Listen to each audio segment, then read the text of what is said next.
Silence is the most powerful weapon in this world. Welcome to the law number 4 of 48 laws of power, जो कहता है कि always say less than necessary, यानी हमेशा ज़रूरत से कम बोलो, क्योंकि जितना ज़्यादा तुम बोलोगे तुम उतने ज़्यादा कॉमन, प्रिडिक्टेबल और वर्नरेबल दिखोगे। अब ऐसा नहीं है कि कॉमन होने में कोई बुराई है, but if you are in the game of power, you are in these 4.5% people, then you are real. इस लॉ को समझने के लिए सबसे पहले तुम्हें मैनिपुलेशन को समझना पड़ेगा। आई एम डेफिनेटली श्योर कि ये चीज़ आपके साथ कभी ना कभी हुई होगी कि आप किसी इंसान के साथ बैठे हो, वो पता नहीं आप पे क्या ऐसा जादू टोना करता है कि आप उससे बहुत जल्दी ओपन हो जाते हो।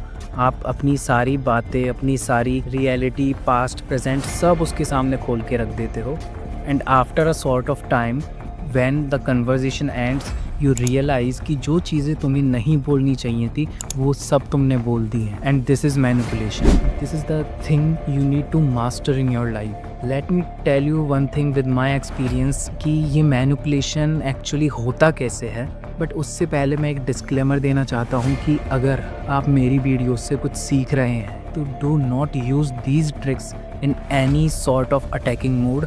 कभी भी किसी का फ़ायदा उठाने के लिए इन ट्रिक्स का यूज़ बिल्कुल मत करना, बिकॉज ये पावर के ऐसे डायनामिक्स को अनलॉक करता है जो आपको यहाँ से यहाँ पहुँचा सकता है। तो इन ट्रिक्स को हमेशा अपने डिफेंस के लिए यूज़ करना, किसी का फ़ायदा उठाने के लिए नहीं। अब समझते हैं इस मैनिपुलेशन की रूट्स को। तो जब कोई तुम्हें मैनिपुलेट करता है तो either he will challenge you, वो तुम्हारे ईगो को ट्रिगर करेगा ताकि तुम उससे ट्रिगर होके अपने आप को ओपन करो। सेकंड थिंग, वो तुम्हें इंटिमिडेट करेगा, वो तुम्हें किसी भी एक रिलेशन के नाते फोर्स करेगा, जैसे मैं तेरा दोस्त हूँ, तू मेरे को बता सकता है, ये सब कर सकता है, ये सब हो जाएगा। थर्ड इज़ वो तुम्हें थ्रेटन करेगा, वो तुम्हें डराएगा, धमकाएगा कि मेरे को बताना ही पड़ेगा तेरे को, तूने ये कर दिया, तूने वो कर दिया, तुम्हें गिल्ट में डालेगा। And fourth is the most ruthless, it is emotional blackmail.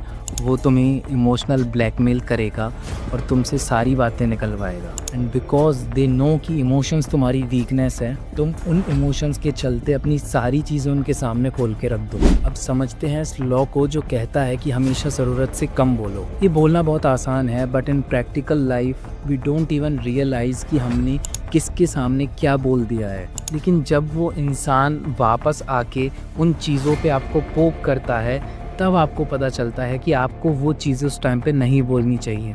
और जब आप इस चीज़ को प्रैक्टिस करते हैं कि आप किसके सामने कितना बोल रहे हो, तो you can take control on the things whatever you are saying. इससे होगा क्या कि सामने वाला इंसान कभी भी आपको प्रेडिक्ट नहीं कर पाएगा, आपके इंटेंशंस को नहीं समझ पाएगा और आपके पर्पस को नहीं जान पाएगा why you are doing this. And that's why you need to practise silence. Now let me tell you why silence is most powerful. कभी ऐसा हुआ है कि आप अपने दोस्तों के साथ बैठे हो और अचानक से कई बारी all of you got blank, वहाँ पे एक साइलेंस हो जाता है, फिर आप में से ही कोई एक उस साइलेंस को भरने की कोशिश करता है, क्योंकि साइलेंस हमेशा एक अनकंफर्टेबल जोन क्रिएट कर देता है। And if you are silent then लोग तुमसे थोड़ा सा अनकंफर्टेबल होने लगेंगे, उनको लगेगा कि हमारे सामने कोई चुप कैसे बैठ सकता है, तो वो उस साइलेंस को खुद भरने की कोशिश करेंगे। And that will be the point जहाँ पे वो तुम्हारे सामने अपनी चीज़ें रिवील करना शुरू करेंगे। And this is the reality कि आपका कहा गया एक एक शब्द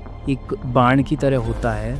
अगर एक बार आपके मुंह से निकल गया तो यू डोंट नो कि वो किस डायरेक्शन में जाके क्या गलत कर सकता है। तो इफ़ यू थिंक कि you are like a open person, आप किसी के सामने कुछ भी बोल देते हो, आपको फ़र्क नहीं पड़ता, then brother you are on the wrong track. क्योंकि पावर के गेम में तुम्हें चीज़ों को कंट्रोल करना पड़ेगा। एंड आई नो ये बहुत ईजी नहीं होगा, that's why this is not for everyone. But if you can control whatever you are saying, then believe me you will win half of the game. क्योंकि जब तुम कुछ गलत बोलोगे नहीं तो तुम्हारी वर्नेबिलिटीज़ किसी के सामने आएंगी नहीं और लोग कभी तुम्हारा फ़ायदा नहीं उठा पाएंगे। But this is very deep topic, you really need to think about. So at the end I just want to say the longer you keep quiet the sooner they will break the silence. अभी recently I was checking my analytics और मैंने ये चीज़ देखी थी, and I was happy actually because there are 5%, almost 5% people who are willing to change themselves, and that's fine क्योंकि जो लोग भीड़ से हट सकते हैं वही अपने लिए कुछ कर सकते हैं। Tell me कि तुम अपने लिए क्या कर रहे हो, and as always I say do not share this video.